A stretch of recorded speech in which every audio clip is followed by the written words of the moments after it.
ഹിന്ദു മതവിശ്വാസമനുസരിച്ച് വൈശാഖ മാസത്തിലെ പൗർണമി ദിനത്തിലാണ് വൈകുണ്ഠനാഥനായ ശ്രീ മഹാവിഷ്ണു തന്റെ ദശാവതാരങ്ങളിൽ രണ്ടാമത്തെ അവതാരമായ കൂർമ്മത്തിന്റെ അഥവാ ആമയുടെ രൂപത്തിൽ അവതാരം കൈക്കൊണ്ടത്.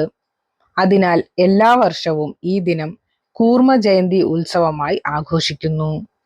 ദുർവാസാവ് മഹർഷിയുടെ ശാപം നിമിത്തം ജരാനര ബാധിച്ചുപോയ ദേവന്മാർ തങ്ങളുടെ ജരാനര പാലാഴി കടഞ്ഞെടുത്ത് അമൃതം ഭക്ഷിച്ചാൽ മാറും എന്ന് മനസ്സിലാക്കി.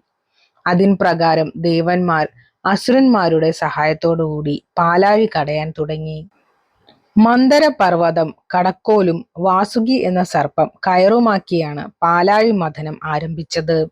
ഈ സമയം സമുദ്രത്തിൽ ആണ്ടുപോയ മന്ദര പർവ്വതത്തെ ഉയർത്തി പൂർവസ്ഥിതിയിൽ എത്തിക്കുന്നതിനായാണ് ശ്രീ മഹാവിഷ്ണു കൂർമാവതാരം കൈക്കൊണ്ടത്.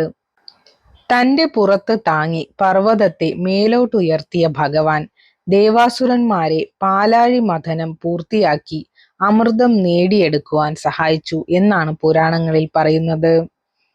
കൂർമാവതാരത്തിലുള്ള ശ്രീ മഹാവിഷ്ണുവിനെ പ്രാർത്ഥിച്ച് വിധിയാവണ്ണം പൂജകൾ ചെയ്താൽ ഗൃഹലാഭവും വിഘ്ന നിവാരണവുമാണ് ഫലശ്രുതി എന്നാണ് ആചാര്യന്മാർ പറയുന്നത്.